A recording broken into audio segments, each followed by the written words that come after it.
Good Shabbos, good Shabbos. I get Shabbos, good Shabbos. Coming back to the weekly Parsha, I mentioned at the beginning of the Shir that there are three different interpretations, and the one most appealing to me is the Sefer HaChinuch. Sefer HaChinuch explains why is it important that we remember the struggle? Because that struggle was for us, for every generation, and maybe sometimes for every individual. So Yankov struggled with a malach. B'derech hateva, it was hopeless. How could a mortal fight an angel that is fire? He would be consumed by fire in the very first moment. So Yankov's struggle was hopeless, and Yankov was totally helpless. But if HaKadosh Baruch Hu was with you, you're never hopeless, you're never helpless. If HaKadosh Baruch Hu is with you, you must prevail, and you will prevail.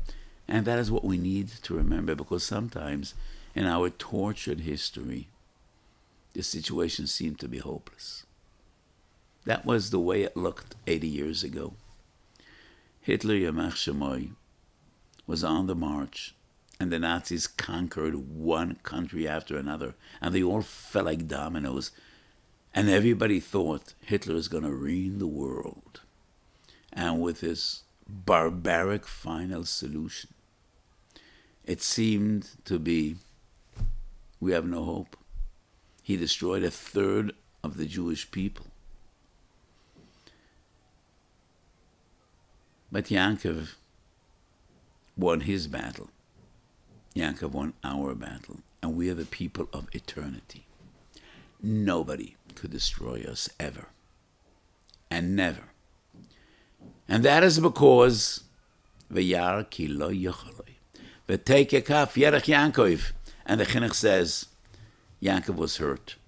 He pained and he suffered. And so will we. We will suffer. We are suffering.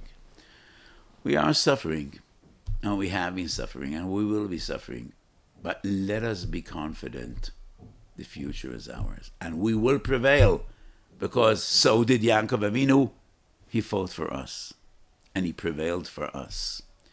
And the Chinuch says, as long as we remember that story, La'olam yamdu yesol b'tzidkosom, b'toimosam, and we will believe in HaKadosh Baruch Hu and trust HaKadosh Baruch Hu and rely on HaKadosh Baruch Hu.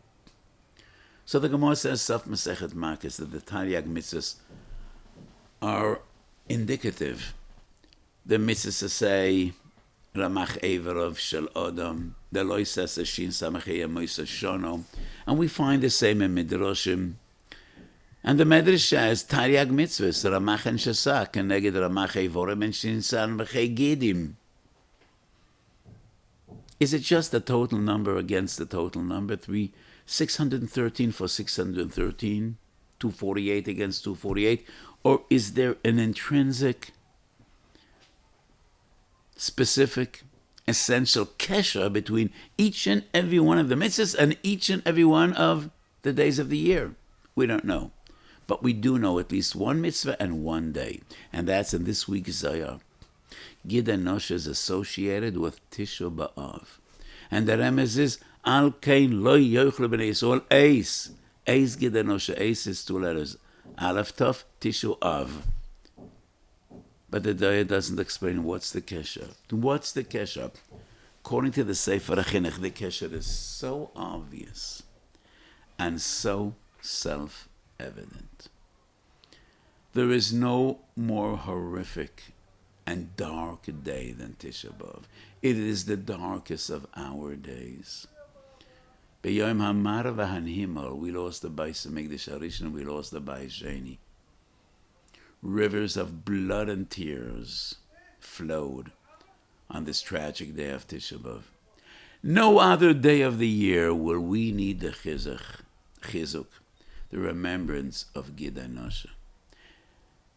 No other day would it be more important to remember the struggle of Yaakov and Esav and believe and be confident we will prevail. because so did Yaakov. Yaakov is us, we are Yaakov. Yaakov is Yisrael, Yisrael is Yaakov. Sarah Shel Esav wanted to destroy not only Yaakov, it wasn't the struggle between an individual Malach and an individual human being. It was Esav against Yaakov. It was them against us. It was the Tumah against the Kedusha. Yaakov prevailed, and so will we. And that is the kesher between Tisha B'Av and Gid HaNoshe. Sefer Tfilis has an amazing structure, and he is consistent in all the 613 mitzvahs. A brief definition, some of the halachas, Ta'am mitzvah. And in each and every one of the mitzvahs he says, and how does one violate this mitzvah? What would be considered a violation? It's not a sefer of tefillas, but in Sefer Chinuch there is one tefillah, and that's in our parsha, our mitzvah.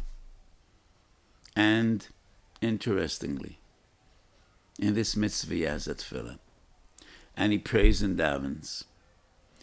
It should be lerotzin v'lefnei HaKadosh Baruch Hu, kishem shezorcho shemesh la'av, lo hishia min hatzar u'min ha'yesurim, kein tizrach lonu shemesh shel Moshiach tzedkeinu, lig'olenu min hatzar v'yesurim, bebias Moshiach tzedkeinu, b'mehero v'yomenu.